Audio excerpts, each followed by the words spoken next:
Queridos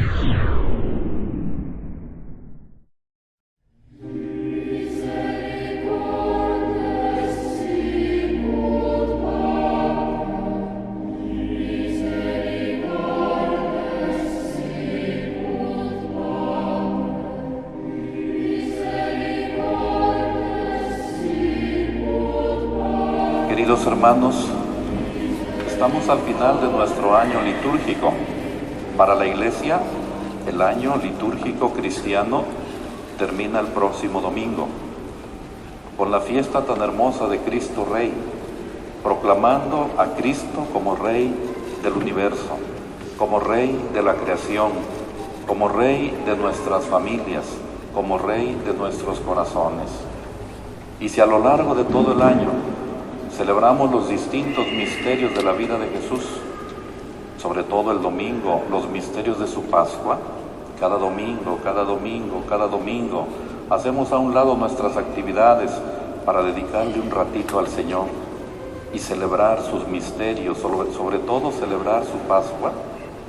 Si a lo largo de todo el año celebramos los distintos misterios y advocaciones de la Santísima Virgen María, si a lo largo de todos los años celebramos a los ángeles y a los arcángeles, a los apóstoles y a los mártires, a los pastores y doctores de la Iglesia, muy justo que el último domingo del año, el próximo, proclamemos a Jesucristo como nuestro Rey. Y con esa fiesta clausuramos este ciclo anual de celebraciones, sobre todo de los misterios de Jesucristo. Y dentro de 15 días iniciamos un año nuevo para la Iglesia. Recuerden que para la Iglesia el domingo es el que va marcando nuestro calendario litúrgico, porque es el día del Señor resucitado. Para la Iglesia, dentro de 15 días iniciamos nuestro camino por el Adviento para llegar a la fiesta más hermosa del año, no la más importante, porque la fiesta más importante es la fiesta de la Pascua, los misterios de Jesús que celebramos en los días santos, en la Semana Santa, en la Semana Mayor, pero sí la fiesta que más nos congrega, nos conmueve, nos enternece, es la fiesta de la Navidad. Y por eso la Iglesia nos pide 4 semanas, 4 dominicas, para que preparemos nuestro corazón. Y con ese camino del Adviento que iniciaremos dentro de 15 días, empieza nuestra preparación para los días de la Navidad.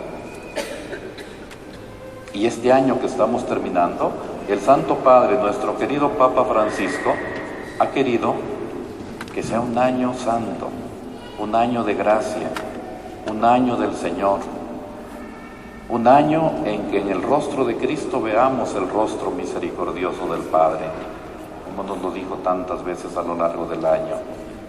Porque a Dios nadie lo conoce, a Jesucristo sí lo conocemos, a Jesucristo sí lo conoció la historia, sus paisanos lo conocieron físicamente, nosotros ahora lo conocemos por su Evangelio, por sus sacramentos, por su Iglesia, y Él nos muestra al Padre.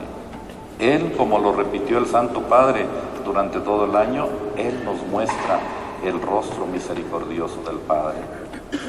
Y quiso que este año santo se iniciara el 8 de diciembre del año pasado, el 8 de diciembre con la fiesta tan hermosa de la Inmaculada Concepción de la Santísima Virgen María.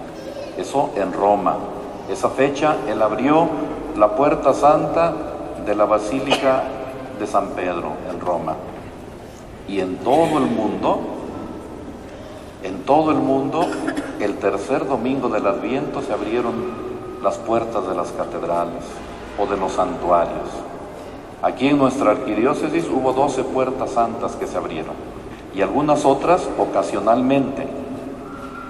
Por ejemplo, aquí en la ciudad se abrieron 3 puertas santas, la que hoy vamos a cerrar de la catedral, que solo se abre cada año santo, o cada 25 años, o cada vez que muere un arzobispo de Puebla, o cada vez que llega un nuevo arzobispo de Puebla. Esa es la tradición en esta catedral.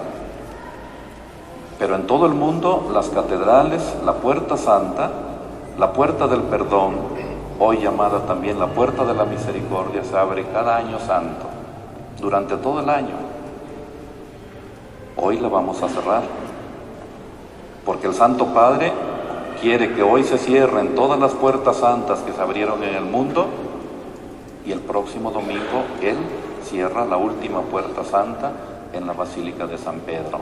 Pero les decía, aquí en México, en Puebla, en nuestra arquidiócesis se abrieron 12 puertas santas, 3 en la ciudad, la de nuestra catedral, la del Santuario de Guadalupe en los campos del seminario y la del Santuario del Señor de la Misericordia.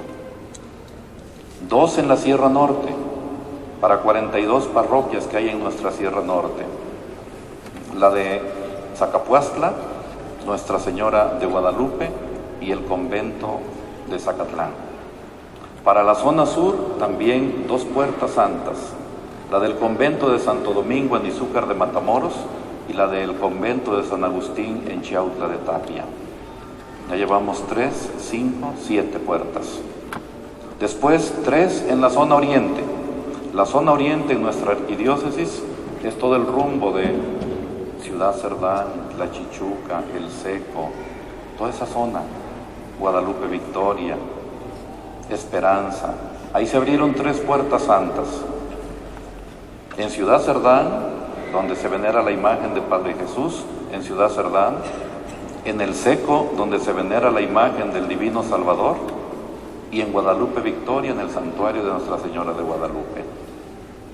Ya llevamos ¿cuántas? 3, 5, 7, 10. Para toda la zona poniente, que son la zona de San Martín Texmelucan, Huejotzingo, San Pedro y San Andrés Cholula, con todas las parroquias que están hacia los volcanes, se abrió una sola puerta santa, en el Cerrito de los Remedios, el santuario de Nuestra Señora de los Remedios. Y para la zona centro para nuestra arquidiócesis de Puebla es Chachapa, Amozoc, Tepeaca, Tecamachalco, Tepeji, Tecali, toda esta zona que rodea la ciudad desde el norte. Esa zona empieza para nosotros, la distribución que hace la arquidiócesis, desde la Resurrección, Canoa, Chachapa, Amozoc, todo esto hasta Tepeji, San Francisco Totimehuacán. Ahí se abrió también solo una puerta santa, la puerta del santuario del Niño Doctor en Tepeaca. 12 puertas santas se abrieron, que se están cerrando. Hoy la de nuestra catedral. Pues es todo un acontecimiento que estamos viviendo. Y las lecturas bíblicas que hoy escuchamos nos ayudan a vivir estos días ya de final de nuestro año litúrgico y de final de nuestro año santo. Por eso en la primera lectura que escuchamos del profeta Malaquías, el profeta nos recuerda que hay que estar preparados para el día del Señor, para que como justos recibamos la salvación en sus rayos. Dice el profeta, ya viene el día del Señor, ardiente como un horno, y todos los soberbios y malvados serán como la paja. Pero para ustedes, los justos, los que aman al Señor, los que temen al Señor, los que alaban al Señor, brillará el sol de justicia que les traerá la salvación en sus rayos. ¿Cuándo será ese día del Señor? Cuando el Señor nos llame a cuentas. Puede ser mañana, pasado mañana. Eso es parte del misterio de la vida del hombre y parte del misterio o de los designios misteriosos de Dios nuestro Padre. El final de nuestra historia será cuando el Señor a cada uno de nosotros nos llame a cuentas. Y nuestra historia, la historia personal de cada uno de nosotros, es historia de salvación. Ese es el día del Señor. En la segunda lectura, el apóstol San Pablo orienta a quienes esperan la segunda venida, la venida última, gloriosa, cuando venga al final de los tiempos, lleno de poder y de gloria. Porque la venida histórica es en Navidad, en los días de Navidad. La venida última La venida escatológica será cuando Él diga. Eso es parte, decía, de los misterios de fe que nosotros profesamos. Y San Pablo, en la segunda lectura, decía, orienta a quienes esperan esa segunda venida y los exhorta a seguir su ejemplo, a trabajar, a mantenerse en la sencillez de la vida. Hoy el Papa nos pide una iglesia sencilla, una iglesia cercana, una iglesia madre que significa tierna, sencilla, cariñosa con sus hijos, con sus fieles. Y así nos pide hoy la segunda lectura. El apóstol San Pablo, en su carta a los tesalonicenses, a la comunidad de Tesalónica, la invita y nos invita ahora a nosotros a vivir según su ejemplo y a trabajar y a mantenernos en la sencillez de nuestra vida diaria. Y el Evangelio que escuchamos hoy, el Evangelio de hoy no trata ni del fin del mundo ni del final del universo, más bien nos anima a estar vigilantes en oración, reconociendo que todo está en las manos de Dios, que nuestra vida misma está en las manos de Dios. Jesús, así lo escuchamos en el Evangelio, ha llegado a Jerusalén, que es la meta de su vida y de su misterio. El que nace en Belén muere en Jerusalén por nosotros. Sus discípulos contemplan admirados las piedras y ofrendas que adornan el templo, el famosísimo templo de Jerusalén, el del rey Salomón, del que no ha quedado piedra sobre piedra, como lo escuchamos en la tercera lectura.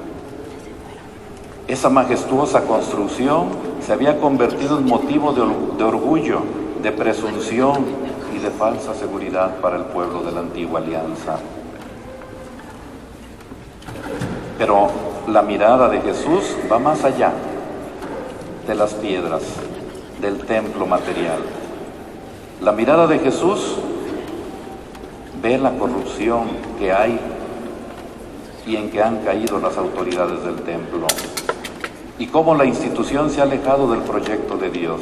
Por eso Jesús no duda en denunciar esta situación a una costa de su propia vida. Y dice, así lo escuchamos en el Evangelio, días vendrán en que no quedará piedra sobre piedra de todo esto que están admirando. Todo será destruido.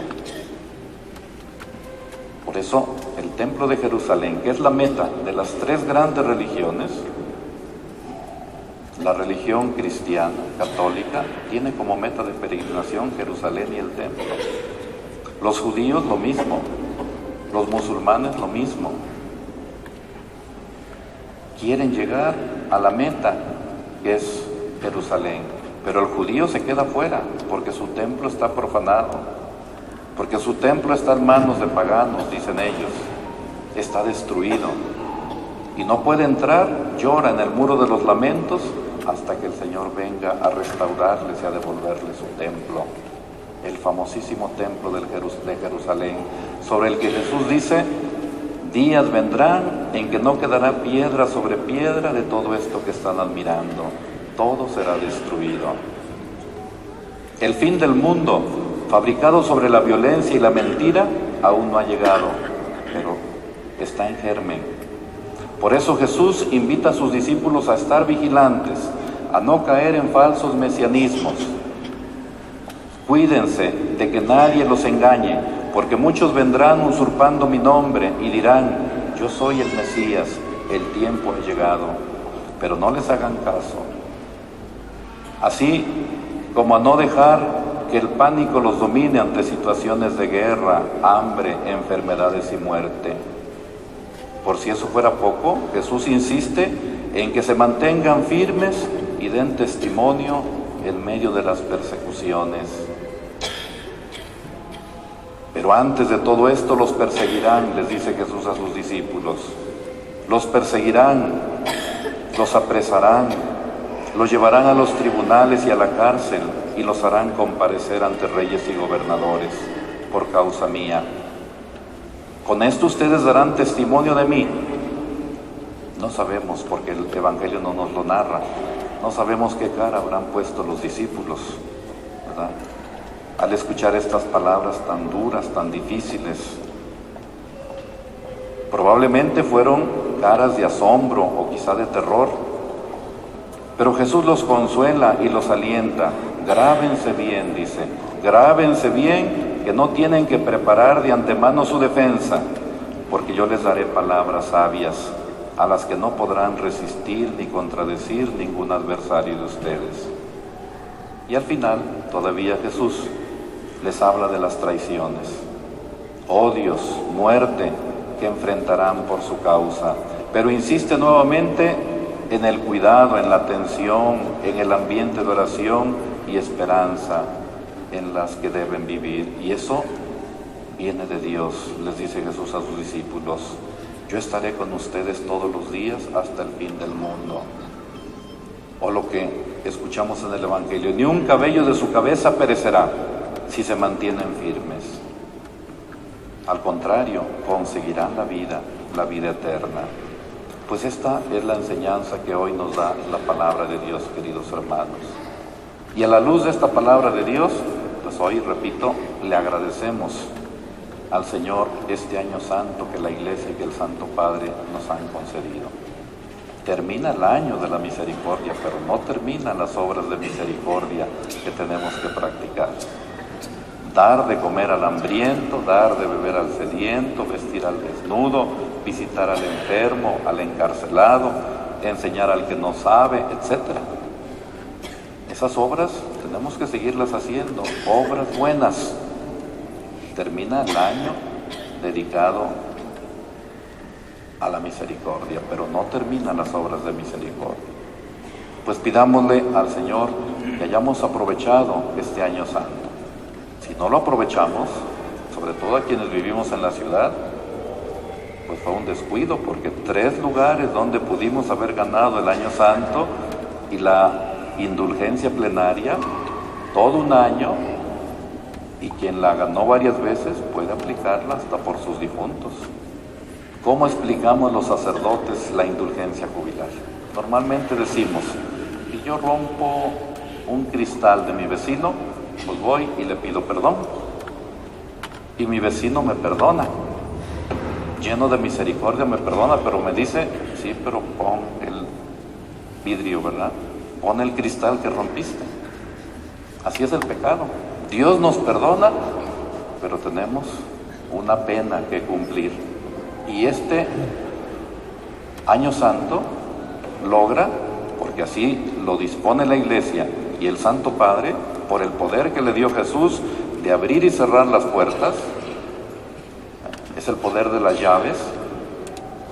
Por ese poder que tiene la Iglesia y el Santo Padre, se nos perdona esa culpa, esa pena, cumpliendo los requisitos: confesarnos, comulgar, participar en la Santa Misa, rezar por las intenciones del Papa y pasar por la Puerta Santa. Con fe, no como algo mágico, no es nada mágico. Con fe yo paso la Puerta Santa, la puerta del perdón, cumpliendo las condiciones que me pone la Iglesia, y el Señor me perdona y me quita la pena propia del pecado que cometí. Pues esa es la indulgencia que sin duda muchos de ustedes ganaron varias veces, porque estando en la ciudad, 3 lugares en la ciudad, si decimos la zona poniente, pues pobres, tenían que subir el cerrito de los Remedios, son varios escalones y es un cerrito. Si es la parte norte, pues tenían que ir hasta Cuetzalan o hasta Zacapuas, o la parte sur, tenían que ir hasta Matamoros o hasta Chiautla de Tapia, por las parroquias que están allá al fondo de nuestra arquidiócesis. Pero a nosotros aquí en la ciudad, pues ha sido relativamente fácil, porque venir a misa catedral, al santuario guadalupano o al Señor de la Misericordia, pudimos durante todo el año haber ganado esta indulgencia jubilar, y no una, muchas veces. Pues que el Señor nos siga mostrando su amor y su misericordia.